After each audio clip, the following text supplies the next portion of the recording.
İkinci bölüm. İkinci bölümün konuları: birinci, iki bilinmeyen doğrusal eşitsizlikler. İkinci konusu doğrusal eşitsizlik sistemi. Üçüncü konu üç bilinmeyen doğrusal sistemi. Dördüncü konu istatistiksel ölçümler. Beşinci konu binom ölçümleri. Geliyoruz birinci konu. Birinci konu iki bilinmeyen doğrusal sistemi. Burada y küçüktür 1 bölü 2x artı 1. Burada ne var? Ne işareti var? Küçük işareti var. Eğer küçük işareti ve büyük işareti ve büyük eşit işareti, küçük eşit işareti görsek ne denir? Ne denir? Eşitsizlikler denir. Nasıl çözüyoruz? Eşitsizlikleri nasıl çözüyoruz? İki bilinmeyen ne var içinde? X veya var. İki bilinmeyenimiz var. X veya. Nasıl okunur? Y küçüktür 1 bölü 2x artı 1. Çözümü nasıl olur? Her zaman bunun çözümü. Küçük işareti birinci kere yapıyoruz. Eşit işareti. 1 bölü 2x artı 1. Sonra bir kere x değeri yapıyoruz 0. O zaman x yerine 0 koyuyoruz. Y'yi yazıyoruz. 1 bölü 2 çarpı 0 artı 1. 1 bölü 2 çarpı 0 bu 0 eder. Y değeri kaç çıkar? Y değeri eşittir 1. O zaman noktamız kaç ile kaçtır? X değeri 0'dır ve Y değeri 1'dir. Bu x eşittir 0. Ya da bir kere y eşittir 0. O zaman y yerine 0 koyuyoruz. Burada 0 eşittir 1 bölü 2 x artı 1. X değeri çıksa gerek bu 1 bu tarafa gelsin. Ne olur? Olur eksi 1 artıdır. Bu tarafa gelsin olur eksi 1 1 bölü 2 x. Sonra gerek bu 1 bölü 2 burada kalmasın. Her iki tarafı çarpıyoruz 2. O zaman x değeri çıkar. 2'ler gider. Ne kalır? 2 çarpı eksi 1 eksi 2. Bunun değeri, bunun noktası eksi 2'den 0. Şimdi ne yapıyoruz? Çizgini yapıyoruz. İki bilinmeyen çizgisi. Her zaman bu x'tir, bu eksi x'tir, bu y'dir, bu eksi y'dir. Şimdi noktaları koyuyoruz. Birinci nokta kaç çıktı? 0'dan 1. Bu x değeridir, bu y değeridir. Eksi 0 ise bu 0. Y değeri 1 artı 1'dir. Gidiyoruz. Bu birinci nokta. İkinci nokta eksi 2'den 0. Eksi 2 bu x'tir, bu y değeridir. Her zaman. X eksidir. Bu tarafa geliyoruz. Eksi 1, eksi 2. Bu nokta 0'dan 1'dir. Bu nokta eksi 2'den 0. O zaman noktaları birleştiriyoruz. Şimdi çizgini çizdik. Ama ne kaldı? Küçük bir işareti. Her zaman küçük işareti ise çizgi aşağıya doğru gider.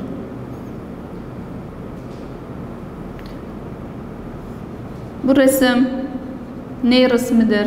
Y küçüktür 1 bölü 2x artı 1. Başka örneğimiz var. Y büyükse eşitse 2'den. Y büyükse eşitden. Birinci kere ne yapıyoruz?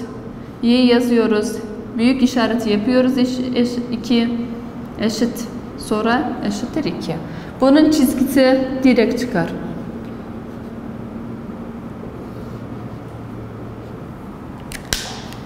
Her zaman x de eksi x, y eksi y. Y 2 ise artıdır. Yukarıya gidiyoruz. 1, 2. Çizgini yapıyoruz.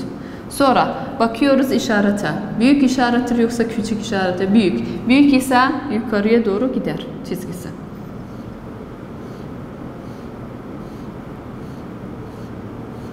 Bu ikinci örnek. Üçüncü örnek. Aynen ne yapıyoruz? Birinci kere işareti yapıyoruz. Eşit.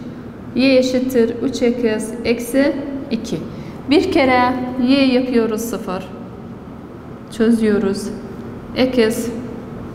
Bir kere de y eşitliyor diyoruz 0. Eksi 0 ise eksin yerinde 0 koyuyoruz. Y eşittir 3 çarpı 0 eksi 2. Her zaman her sayı çarpı 0 yapsak 0 olur. Y değeri kaç çıkar? Eşittir eksi 2. Nokta kaç çıktı? Eksin yerinde 0 koyduk. Y değeri çıktı. O da neydi? Eksi 2. Y yerine 0 koysak olur. 0 eşittir 3 eksi 2. Gerek burada hiçbir şey kalmasın. Hatta eksi değeri çıksın. Eksi bu tarafa gider olur. 2. 3 eksi. Gerek bu 3 burada kalmasın. Bölü 3. Bölü 3. 3'ler gider. Eksi değeri kaç çıktı? 2 bölü 3. Eşittir 0.6. Bu nokta kaç çıktı? 0.6'dan Y değeri kaç? 0. Bunun çizgisi yapsak, bu doğrusalın çizgisi. Bu eksidir, eksi eksidir. Bu y'dir, bu eksi y'dir. Noktaları çiziyoruz. 0 her zaman bu taraf x'tir, bu taraf y'dir. X, y. Şimdi birinci noktamız 0, eksi 2. Eksi 0'dır. Tamam. Y değeri kaçtır? Eksidir. Eksi 1, eksisi. Bu birinci nokta. İkinci nokta 0.6.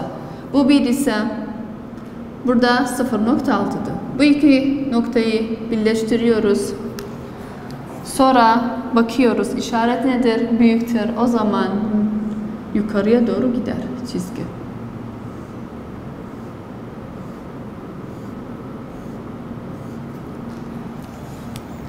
Bu doğrusalın çizgisidir. Y büyüktür, eşittir 3 eksi 2. Bu birinci konuydu. Birinci konu. Şimdi ikinci konu ne var? Doğrusal eşitsizliklerin sistemi. Aynıdır ama burada iki eşitsizlik verir. Burada sadece bir eşitsizlik verirdir.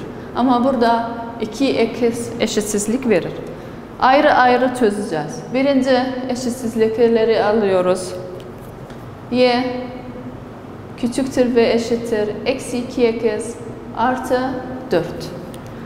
Çözümü için ne yaptık? Her zaman birinci şey ne yapıyoruz? Küçük ve büyük işareti yapıyoruz. Eşit. Y eşittir. Eksi 2 artı 4. Nasıl çözülmesi nasıldır? Bir kere x değeri 0'dır. Bir kere y değeri 0 koyuyoruz. X 0 ise o zaman y eşittir. Eksi 2. X yerine ne koyuyoruz? 0 artı 4. Bu 0 olur. Değeri kaç çıkar? 4. O zaman noktaları olur 0 ve 4. İkinci yapıyoruz. Y değeri yapıyoruz 0. Y yerinde 0 koyuyoruz. Y eşittir. Eksi 2 artı 4. Şimdi artı 4 o tarafa gider. Ne olur? Olur. Eksi 4 eşittir. Eksi 2 x. Bölüyoruz her iki tarafı. Hatta burada kalmasın. Eksi 2 eksi 2. Eksi 2'den eksi 2'ye gider. Ne kalır? Eksiden eksi gider. X değeri çıkar. X değeri kaç çıktı? 4 bölü 2, 2. Bunun noktası olur 2'den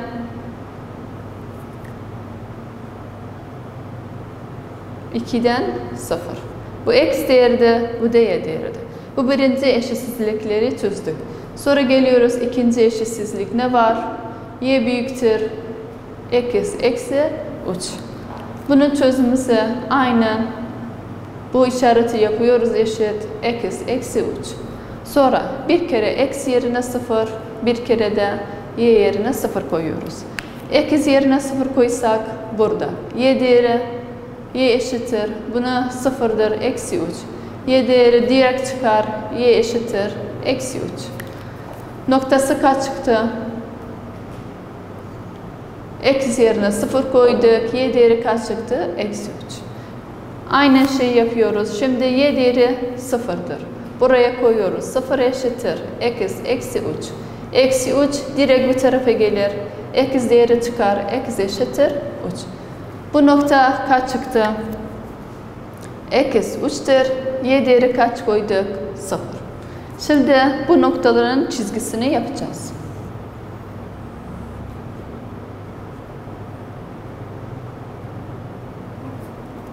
Her zaman x'tir, eksi x'tir, bu y değeridir, bu eksi y değeri. Birinci nokta, birinci çizginin noktası 0 ile 4. Bu x'tir, bu y, x, y. X 0 ise bu 0'dır. Y 4'tür, artı y'den yukarıya gidiyoruz. 1, 2, 3, 4. Bu birinci nokta. İkinci nokta 2'den 0. X değeri 2 ise bu tarafa 1, 2. Bu iki noktayı birleştiriyoruz. Bu birinci eşitsizliklerin grafiğidir. Şimdi bakıyoruz. Ne işareti var? Küçük işareti araya düşer, aşağıya doğru çizgisi düşer.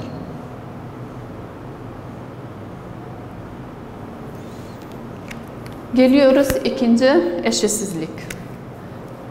Bu nokta 0 ile eksi 3. Bu 0'dır. Y değeri eksi 3 ise eksi 1, eksi 2, eksi 3.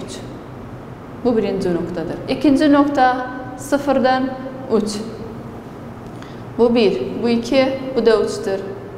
Bu iki noktayı birleştiriyoruz. Şimdi ne işareti var? Büyük işareti var. O zaman çizgi yukarıya doğru gider.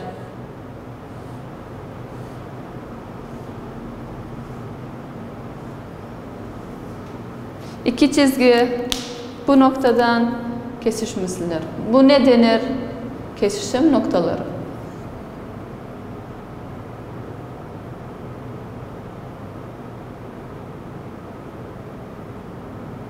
Bu birinci konu ve ikinci konuydu. Birinci konu, ikinci konu aynıdır ama farklı nedir? Birinci konuda sadece bir eşitsizlik verir ama ikinci konuda sadece iki eşitsizlik verir. 1, 2. Ayrı ayrı çözüyoruz, sonra grafiğini yapıyoruz. Bu birinciden iki konuydu. Şimdi geliyoruz üçüncü konu.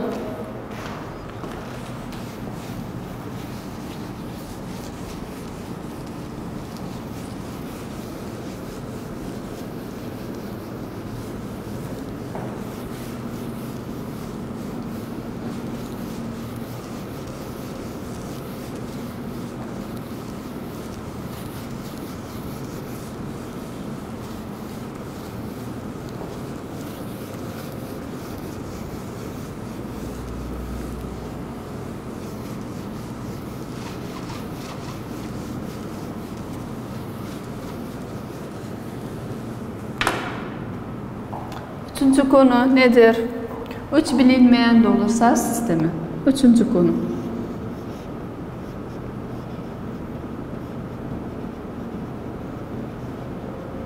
Doğrusal.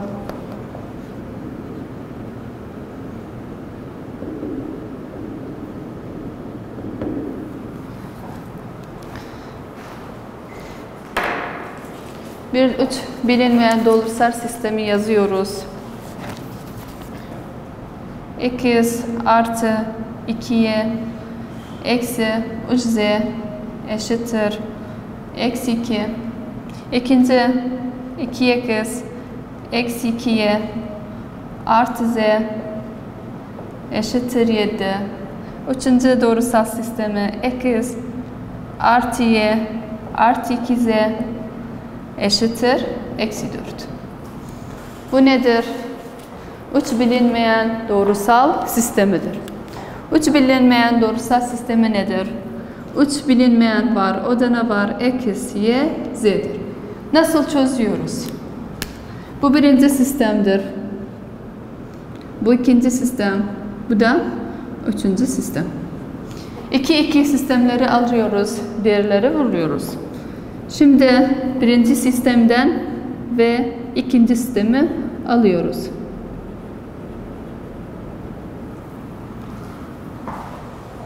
Birinci sistem nedir?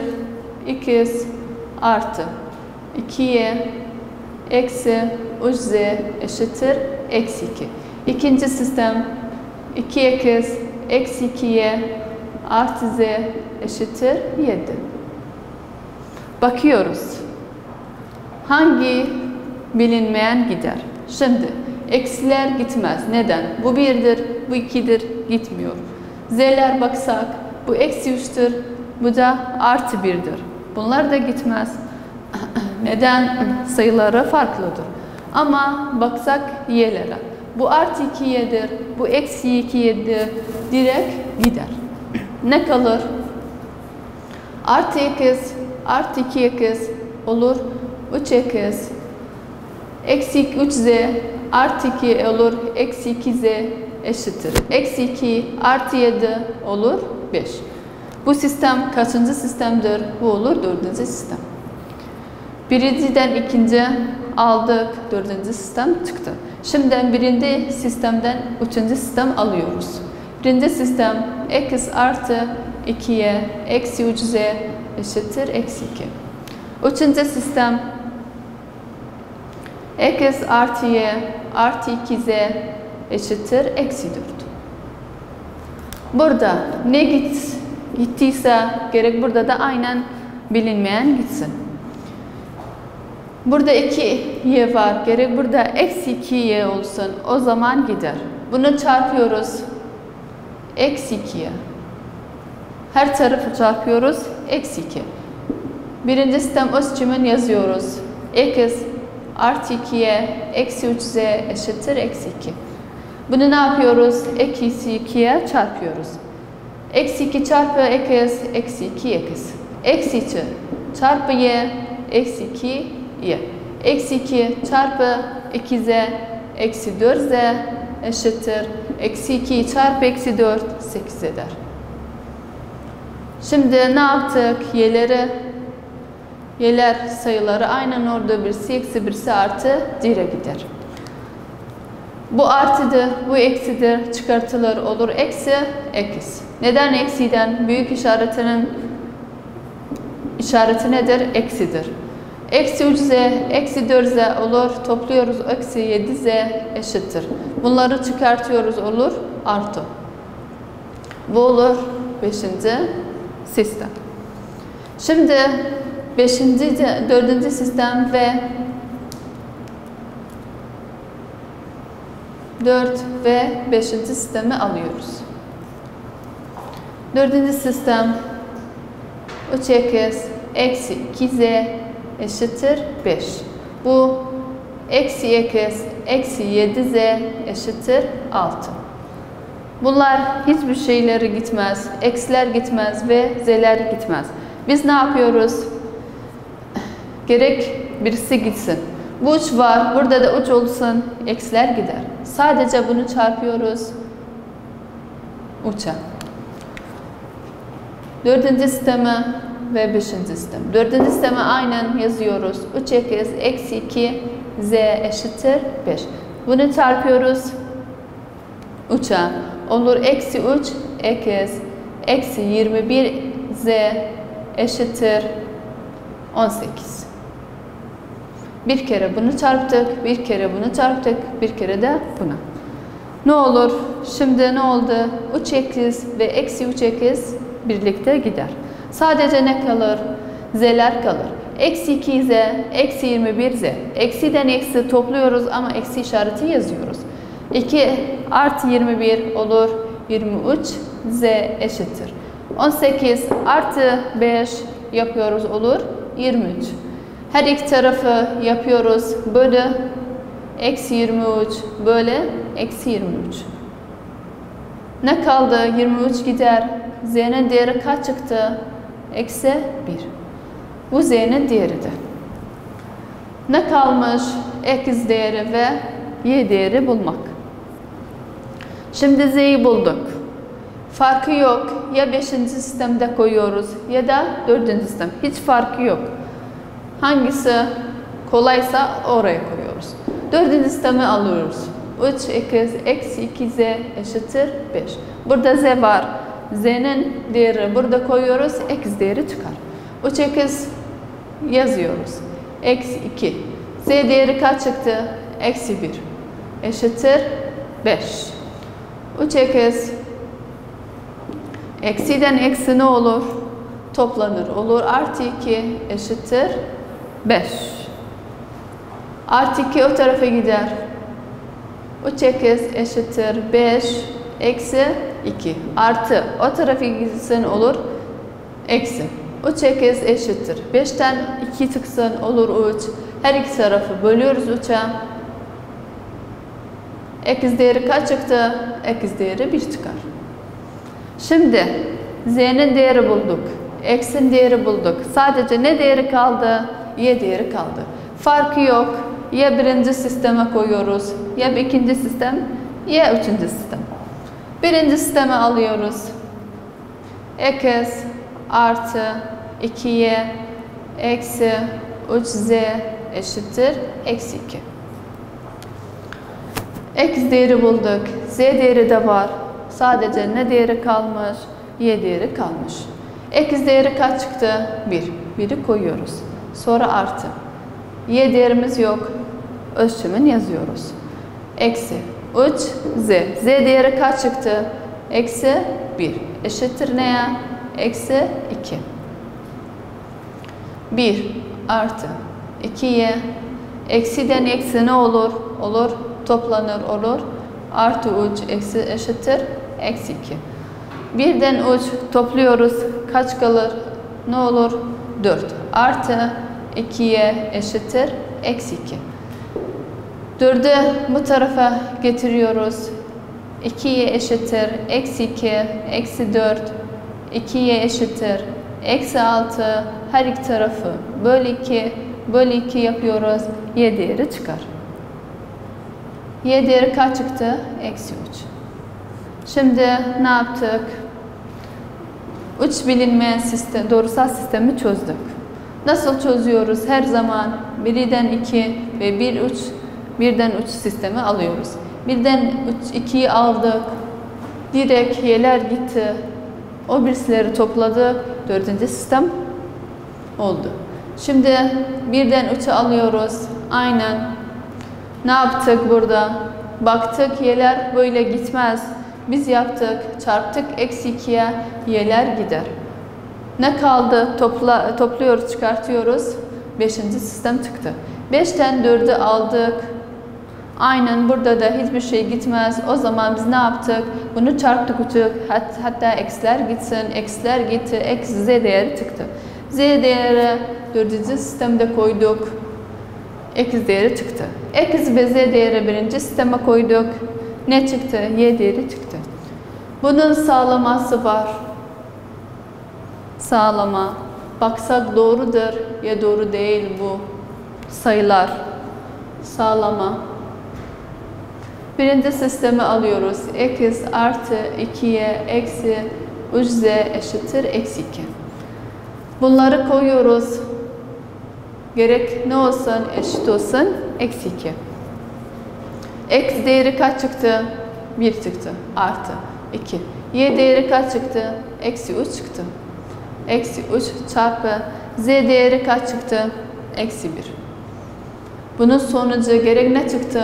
Eksi 2 çıksın. Bu tarafı aldık. Gerek ne çıksın sonucu? Eksi 2. O zaman çözdüğümüz sistem doğrudur. 1 artı 2 çarpı eksi 3 eksi 6. Eksiden eksi artı 3 eşittir eksi 2. 1'den 3'ü topluyoruz. Olur 4. Eksi 6 eşittir eksi 2. Çıkartmak var. 4 eksi 6 eksi 2 kalır eşittir eksi 2. Tamam, çözdüğümüz şey tamamdı. Evet, X, Y ve Z değeri doğrudur. Bu neydi? Üçüncü konuydu. Şimdi geliyoruz 4. konuya.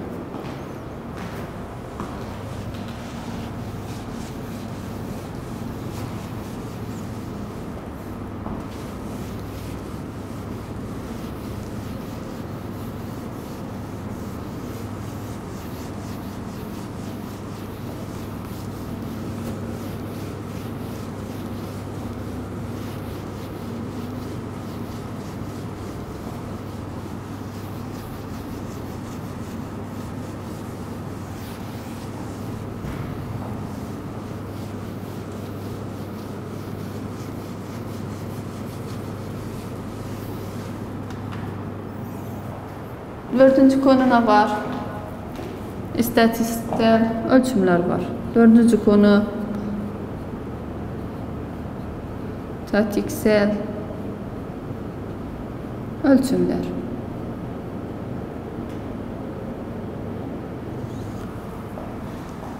İstatistiksel ölçümler dördüncü konudur. Burada ne var? Ortalama var.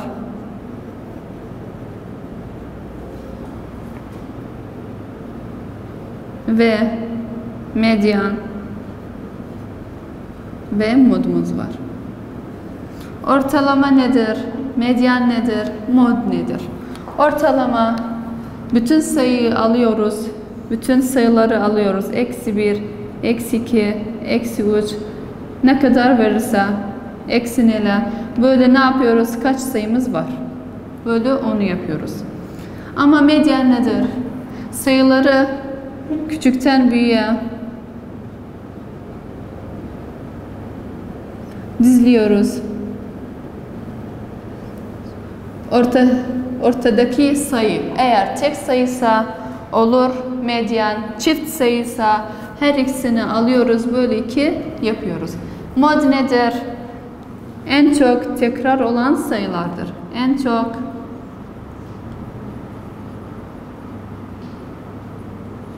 olan sayılardır.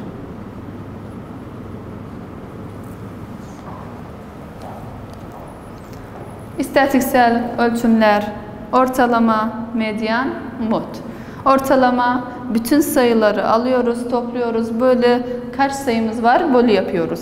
Ama medyan ne yapıyoruz? Medyan sayıları küçükten büyüğe kadar düzlüyoruz. Ortadaki sayılı alıyoruz. Eğer tek sayı kalırsa olur, direkt olur medyan. Ama çift sayı kalırsa her ikisini topluyoruz. Böyle ne yapıyoruz? Böyle 2 yapıyoruz. Ama mod en çok tekrar olan sayılar ne denir? Mod denir. Örneğin örnek alırsak örnek